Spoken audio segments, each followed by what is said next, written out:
If you're going to take some risks, and some big risks, you're going to have a higher chance of failure.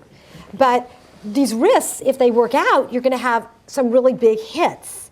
So how do you encourage that type of innovation and risk-taking in the organization if people know that, boy, if I fail, this is going to be an incredibly expensive failure? So there must be a lot of tension between that, or how do you walk that line of trying to encourage risk-taking and innovation and not wanting to have some big failures? Yeah. Well, we just have to accept that you're going to have big failures. I mean, we have a portfolio, a balanced portfolio approach. So, for instance, in the phase 3 portfolio now has 13 new molecular entities. So, with that's a new compound. I say 13 because there are probably 50 clinical studies going on. Sometimes the molecules are tested in more than one type of cancer, for example, and those are separate studies. So 13 new molecular entities. Each one has, by that stage, each one has a commercial value associated with it.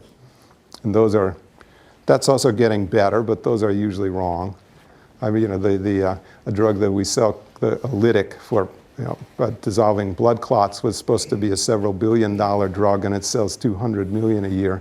And a drug for non-Hodgkin's lymphoma was supposed to be a couple $100 million a year, and last year was the largest selling drug in the Roche group and sold $6 billion. So it's just the opposite of what the commercial predictions were. But that's better now than it was 10 years ago. So we have a commercial value associated with each molecule, and then we have associated with that a probability of technical success, a probability that the molecule will work in phase 3.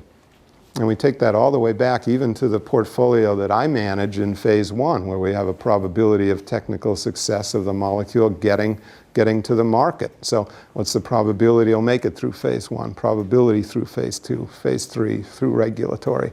And obviously, as a molecule moves through the pipeline, the probability goes up as it passes one hurdle and the next hurdle and the next hurdle. So we have a portfolio with known value for each molecule and a probability of the molecules working, and then we balance the portfolio with more risky projects and projects that we feel are close to a slam dunk, if there ever is such a thing in our business, and manage the portfolio that way.